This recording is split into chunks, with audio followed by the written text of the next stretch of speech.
संध्याकाळी काल मला दुपारी कलेक्टर ऑफिसला जावं लागलं. आपल्याच कामासाठी आम्ही गेलेलो, गॅजेट पब्लिकेशनसाठी गेलेलो. 1-2 दिवसांमध्ये गॅजेट पब्लिश होईल. त्यानंतर मला यायला थोडा उशीर झाला. नंतर माझा युवराजांनी माझं बोलणं झालं आणि त्यांनी असा कार्यक्रम करण्याची संकल्पना मनोदय आमच्या पुढे व्यक्त केला. ते करत असताना माझ्या पुढच्या प्रश्नाची काही वाट न पाहता त्यांनी सांगितले की साहेब तुम्ही चिंता करू नका, आम्ही सगळ्याच नगरसेवकांना बोलवणार.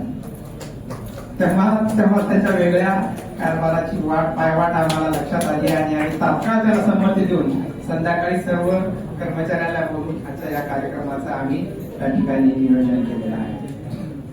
सर्वप्रथम नगरपालिका प्रशासनाचा प्रमुख आणि शासनाचा प्रतिनिधी म्हणून नगराध्यक्ष मॅडम नवनिर्वाचित सर्वच्या सर्व 20 नगरसेवक यांचं मी अभिनंदन करतो आणि पुढच्या वाटचालीसाठी शुभेच्छा देतो. त्याचबरोबर परवा दिवशी नाताळ आहे, नाताळच्याही आपल्या सर्वांना आणि सर्व शहरवासियांना शुभेच्छा देतो. आजचा हा दिवस खरंतर असा ऐतिहासिक आणि नवीन अध्याय लिहिणारा आहे. त्याला कारण असं आहे की गेली 4 वर्ष प्रशासक नगरपालिकेवर इतक्या प्रदीर्घ कालावधीनंतर या निवडणुका पार पडलेल्या आहेत आणि आपण सर्वजण निवडून आलेला आहात. आता आपण जनतेच्या आशा आकांक्षा आणि प्रश्नाची उत्तरे आहात. त्यामुळं आपण जेव्हा त्या नगरपालिकेमध्ये काम करत असताना तुमच्यावर काय जनतेच्या प्रश्नाचा किती दबाव आणि किती प्रेशर आहे याची मला कल्पना आहे. कारण मी पण गेली 3.5 वर्ष मालवण नगरपालिकेचा प्रशासक होतो. त्यामुळे मला नगराध्यक्षाची बाजू, नगरसेवकांची बाजू आणि प्रशासनाची बाजू दोन्ही बाजू मला चांगल्या माहिती आहे. त्यामुळे आपल्या साईडने आपल्यावर काय प्रेशर असेल त्याचा काय किती आता हा जो आपण काटेरी मुकुट डोक्यावर ठेवलेला आहे तो किती जड आहे याचा अनुभूती मलाही आपल्याला आहे. कारण नागरिकांच्या वाढत्या अपेक्षा, नागरिकांचे नगरसेवकांकडे छोट्या छोट्या गोष्टीसाठी येतात, मोठ्या मोठ्या गोष्टीसाठी येतात. म्हणजे उदाहरण द्यायचं असेल तर पाणी गेलं, लाईट गेली, नोकरी मागण्यासाठी येतात. परंतु फारसे एका कोणाच्या हातामध्ये नसते त्यांना. परत एका कुठल्या नगरसेवकाच्या किंवा कोणा एकट्याच्या हातामध्ये प्रॉब्लेम सॉल्व्ह करण्याची पॉवर कोणाच्या एकट्याच्या हातामध्ये नसते. परंतु त्या जनतेला ते माहीत नसतं. त्या प्रश्नाची उत्तरे आपल्याला द्यावी लागतात त्याची मला जाणीव आहे. प्रशासक असताना निर्णय फास्ट व्हायचे, नियमात सुस्पष्टता असायची, फायली वेगाने जात होत्या, मात्र तिथे कुठेतरी जनतेचा आवाज नव्हता.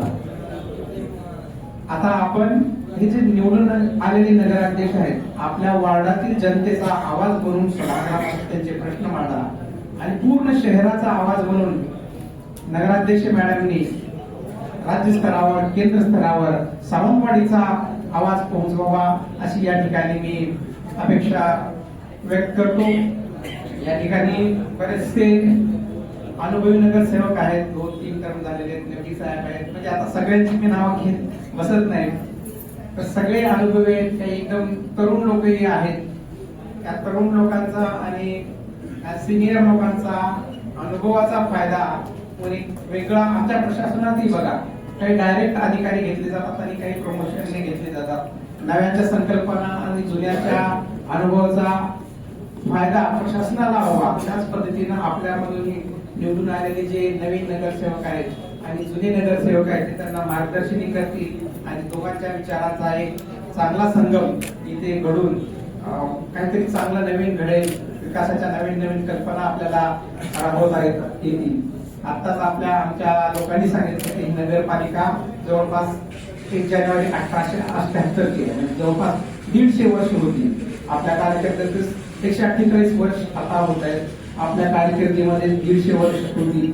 150 वर्ष झाल्यानंतर त्या स्थापनेचा दिवस आपण सर्वांनी, कारण जे पहिल्यापासून जे नगराध्यक्ष होते, नगरसेवक होते, आपले प्रशासनातले अधिकारी असतील, मुख्याधिकारी असतील, कर्मचारी असतील, म्हणजे टॉप टू बॉटम अगदी सफाई कर्मचारी असतील आणि शहरातील सर्व नागरिक असतील, या सर्वांनी, पत्रकार असतील, या सर्वांनी 150 वर्षापासून या सावंतवाडीच्या विकासामध्ये आपले योगदान दिलेलं आहे. त्या योगदानाचे दिवस म्हणून तो 150वा वर्ष आपण मॅडम आल्यानंतर तो टॉप प्रायोरिटीवर घेऊन तो 150 स्थापनेचा दिवस साजरा कराल असे मी अपेक्षा करतो. सभागृहामध्ये 150 वर्षाचा हा आपल्याला परंपरा आहे, त्यामुळे सभागृहामध्ये आपण नगरसेवक असताना सभागृहाची मान मर्यादा डेकोरम मेंटेन कराल अशी त्या ठिकाणी मी अपेक्षा व्यक्त करतो.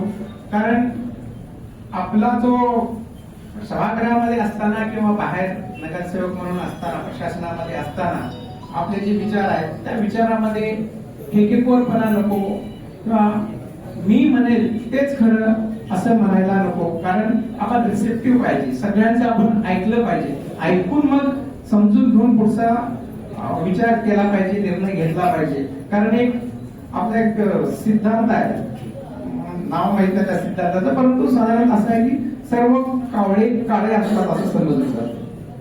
म्हणजे आपण जेव्हा एखादा विचार मांडतो ते माझंच खरं असं वाटत असतं, परंतु जेव्हा आपण एखादा पांढरा कावळा बघतो, आफ्रिकेमध्ये बरेचसे पांढरे कावळे आहेत, किंवा इव्हन तुम्ही जर पक्षी संग्रहालयात गेलात तर वेगवेगळ्या कलरचे कावळे तुम्हाला पाहायला मिळतील. त्यामुळे आपला जो हा दुराग्रह जो असेल की कावळे काळेच असणार, तर तो नसू शकतात, पांढरा असू शकतो, वेगळ्या कलरचा कावळा असू शकतो. त्यामुळे इतरांच्याही विचाराचा योग्य तो सन्मान कराल आणि योग्य ते डिसिजन्स या सभागृहामध्ये घेत राहाल. एखादा काम करत असताना आपले कर्मचारी जे आहेत, नगरपालिकेचे कर्मचारी अधिकारी, ते आपले सहकारी आहेत असं समजा, आपले अधीनच नाही, शासनाचे ते सहकारी आहेत. त्यांच्याशी आपण आदराने वागला तर ते जीव ओळखून आपल्यासाठी काम करतील, अपमान केला तर नियम दाखवतील. त्यामुळं आजपर्यंत अशी कुठली घटना सावंतवाडी नगरपालिकेत घडली नाही, मात्र इथून पुढेही घडणार नाही याची कृपया सगळ्यांनी आपण दक्षता घ्यावी. कारण कागदावर सगळ्या योजना अतिशय सुंदर दिसतात, परंतु ते राबवण्यासाठी जमिनीवर लोकांची गरज असते आणि ते लोक म्हणजे दुसरे कोणी नसून नगराध्यक्ष, नगरसेवक, अधिकारी, कर्मचारी, मुख्याधिकारी हे सर्व लोक असतात. आणि यांच्यामध्ये जर समन्वय नसेल तर विकासाची फाईल, तो विकास जो आहे तो फाईलमध्ये अडकून नसतो. विकास आपण नेहमी म्हणतो तो सापेक्ष असतो, पण विकास म्हणत असताना मला या ठिकाणी आता आपण नवीन विचाराने सगळे प्रेरित आहात. विकास म्हणत असताना मी नेहमी आपल्याला म्हणू इच्छितो की आपण शाश्वत विकास असा केला पाहिजे, सस्टेनेबल डेव्हलपमेंट आपण केली पाहिजे. कारण आजचा विकास उद्याची अडचण ठरून येईल. पुढची निवडणूक डोळ्यासमोर ठेवून नाही तर शाश्वत विकास डोळ्यासमोर ठेवून आपण कुठलाही निर्णय घ्याल असं